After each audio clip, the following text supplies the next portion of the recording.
Hello again, everyone. With the sudden passing of Levon Helm of the band, I thought that I'd do a band presentation for you.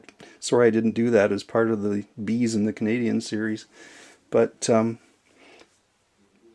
Helm and the band go back to Ronnie Hawkins. It kind of all starts with Ronnie Hawkins, and here in Canada, a lot of the rock music and rockabilly music of the 1950s and 60s kind of starts with Ronnie Hawkins as well. Ronnie Hawkins and Levon Helm were friends back in Arkansas in the mid 50s, playing rockabilly and touring around. They were contemporaries of people like Conway Twitty and Elvis Presley and people like that. And then Ronnie eventually came to Canada, I think around 1958, with Levon on drums, and formed bands in Canada. It became very successful, recording for Roulette Records out of New York.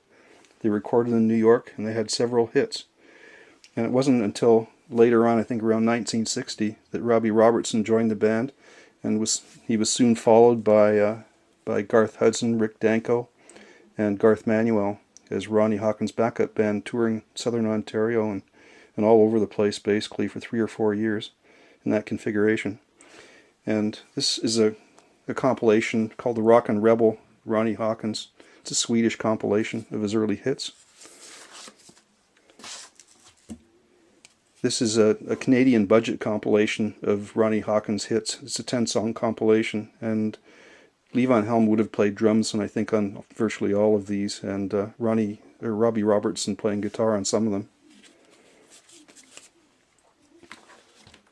Then after leaving Ronnie Hawkins, they toured as Levon and the Hawks, and Southern Ontario into New York City, New Jersey. Then I think they probably did some touring in other states, maybe down south in the States.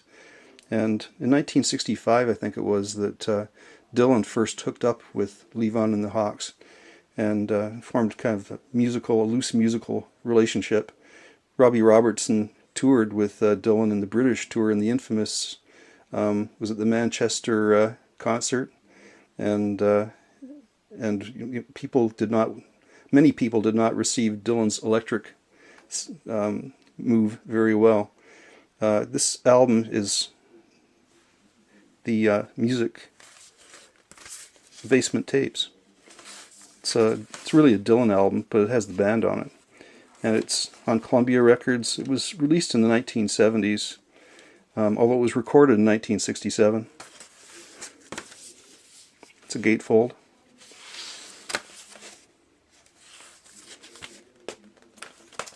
The band were signed by Capitol Records, and this is their first release from 1968. Music from Big Pink. That house is, I think it's in Woodstock, New York. It's called Big Pink. This is an original pressing. It's got the Capitol Rainbow label.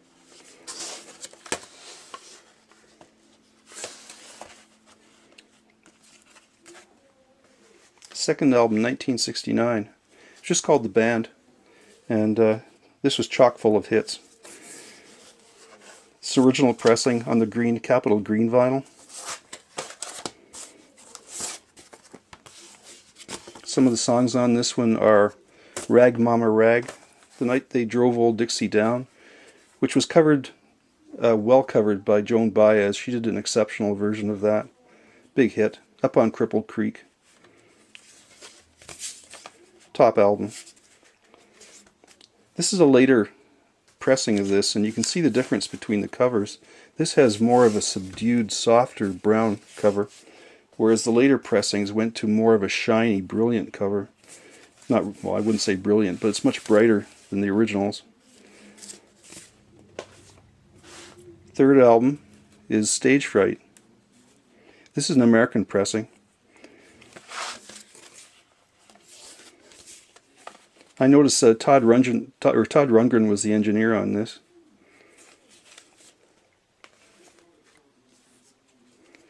The band Cahoots. This is from 1971, and it contains Life is a Carnival. This is the hit on this one.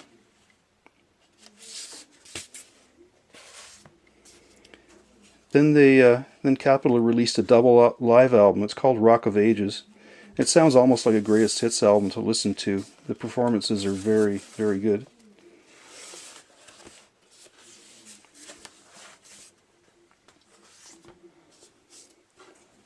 And then they released an album with a lot of covers on it. It was called Moondog Matinee in 1973. And this is the inner cover. I think this album had an exterior cover, which I don't have. But it has covers of hits like Mystery Train, Great Pretender.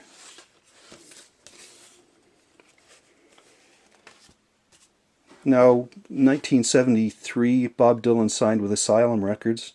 He released that album called Planet Waves, and he also got together for a big tour with the band as his backup, and Asylum released a double album called Bob Dylan and the Band, Before the Flood. Double live album.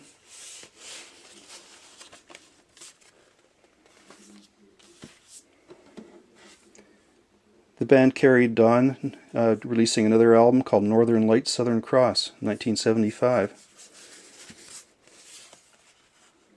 And Acadian Driftwood was a really beautiful song from this album. Ophelia was very nice as well. Robbie Robertson wrote most of their material, and just an exceptional songwriter. And for a Canadian kid, he really captured Americana very, very well. Capitol released a greatest hits album, 1976, called The Best of the Band. It's a single LP. This is a British copy.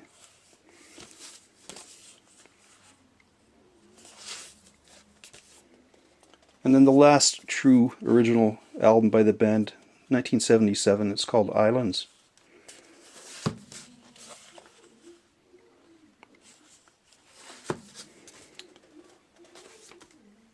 When they decided to shut her down, to not carry on as the band any longer, they recorded. They had the big Martin Scorsese movie, and I do have the DVD. It's really, really interesting to watch. It's very good. The triple album set called The Last Waltz was released on Warner Brothers. Many guest stars, including Ronnie Hawkins. It's a great recording, great movie to watch. And to coincide with the success and the popularity of The Last Waltz, Capitol decided to release a second greatest hits album called The Anthology. It's a double album, and on vinyl it might be the best collection that you can find in one place of their hits. It was also in 1978. Now, there have been several books written about the band. I'll show them to you. First being Barney Hoskyns, Across the Great Divide. And this was released in 1993. And the funny thing is, this book and the next book were both released in 1993. It's a nice fat book. And also Lee Van Helm's book called This Wheel's on Fire. It was co-written with Stephen Davis. Stephen Davis has written books, other musical books. I know he has one about the Beatles that came out in the 1990s, and one on the Beach Boys, I think, as well. I've read this, and it's very entertaining.